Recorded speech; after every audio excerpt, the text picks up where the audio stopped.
Hey guys, welcome back to releasethecraftin. Priscilla here for the hashtag FTC4. That's the full deck challenge 4. We are on week 5.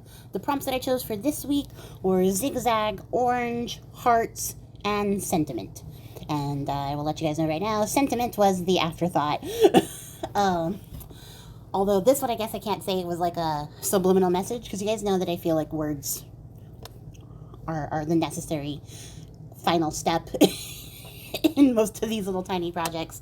So yeah, it was going to end up here inevitably anyways, but I hadn't originally chosen it when I picked out my prompts.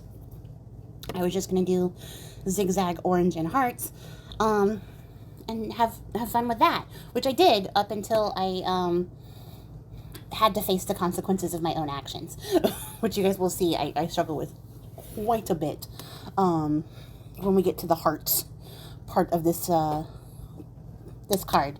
But I will say I still had a lot of fun, and I do like how the end product came out. It was just very, very frustrating to get there. Now I have an update for you guys, those of you guys who have been following along on the where do all the little paper balls in my house go when I throw them to my cat. Hashtag please do not be in her belly. Hashtag cat parent fails. They're not in her belly is the good news, because as is my luck, as it is every year when I have a summer and there's air conditioning involved, my air conditioning goes down in some way, shape, or form. This time my thermostat just gave up on life and started acting really weird and just changing the temperature, and sometimes running and sometimes not running. And so I had to call maintenance, but it was like after hours, and it was 80 degrees in my house. And if you guys don't know, I am in fact part polar bear. It's in my DNA. So I don't do well in heat, and I do less well in heat in my house because I can't sleep if it's hot. So as a person whose insomnia is like 70% climate control based, I was like, oh no, we have to fix this immediately, post haste, right now. So I call the maintenance guy. He comes. We have an entire discourse in body language, because he doesn't speak English and I don't speak enough Spanish to sort of relay what I need to be done, or to explain that it's the thermostat being weird. And he keeps telling me that like the outside unit is fine and inside it's blowing, so like that's also fine. And I was like, yes, but here's the problem. And thankfully he knew enough about air conditioning, which is great, to check my thermostat, and then came to the conclusion himself that the thermostat was not working, even though I was like, this does not work. We got there in the end. But in order to change the thermostat, he had to go turn off the fuses to the thing, turn off the fuse box. So he asked if he could get to, like, in my bedroom to get to the fuse box, because the fuse box is behind my bedroom door. Now, here's something that you guys might not know. I live in a 1-bedroom apartment with just my cat, so I don't close that door. Who am I closing it for? Nobody. In fact, I have it permanently open, because if Nico gets a little bit locked out, and I'm not even talking locked out, I'm talking if the door kind of slightly shuts, I get to hear the song of her people, even if she is perfectly capable of pushing her way through the door. So, to avoid hearing the song of her people at all hours of the day, I keep the door like permanently open by placing a 5-pound dumbbell that I bought one day when I was like, you're going to be super fit, and then never actually used for fitness. It is now an excellent door stopper. So I placed that in front of the door. I never moved that because I have no reason to get behind that door. I'm not into fuses. So yeah. The maintenance man cave, he needed to get in there. And I was like, oh yeah, totally, for sure, you can get back here. Let me just move this out of the way, because I didn't know, like, if he saw that there was a weight in front of the door. So I pick up the little dumbbell and I move it out of the way. And then he opens the door to, like, he goes to close the door, which would be how he would see behind it. So he can get to the fuse box behind it. And there is like 100 little tiny balls of paper. So I found the stash.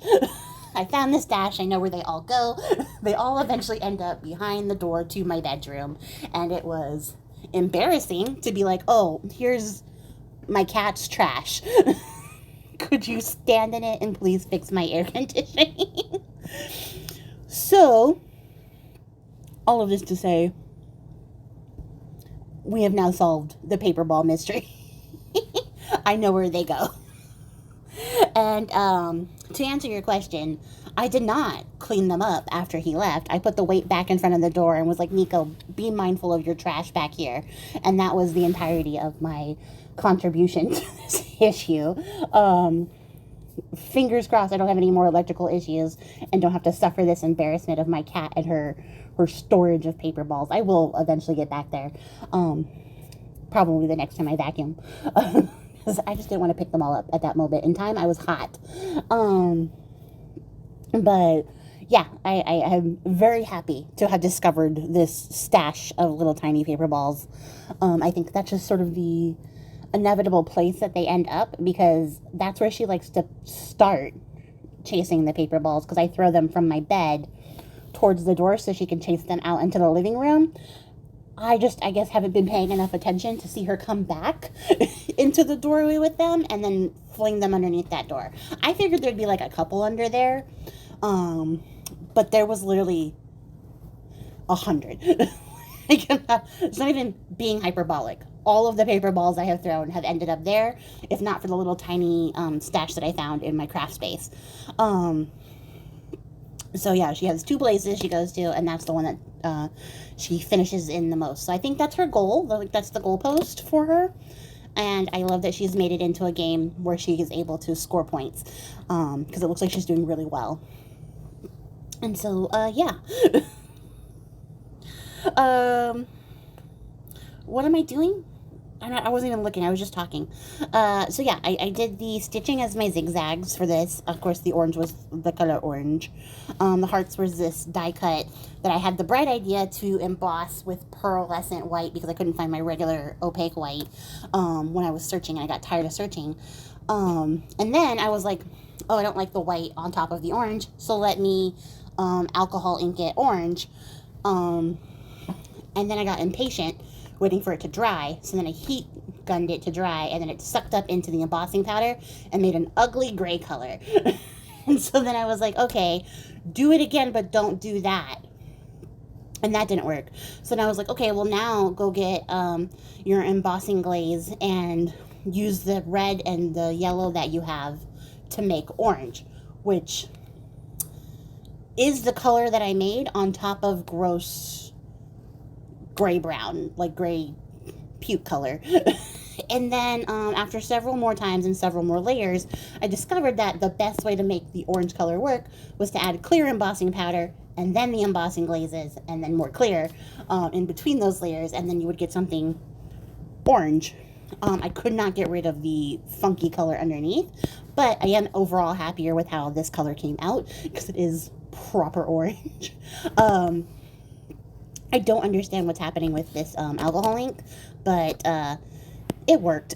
Eventually I got there, so happy with how it came out in the end. It does look like a grungy sort of heart situation, but it came out okay. So yeah, that's it for me, guys. That's it for this one. Until then, happy crafting, and I appreciate your faces. Goodbye.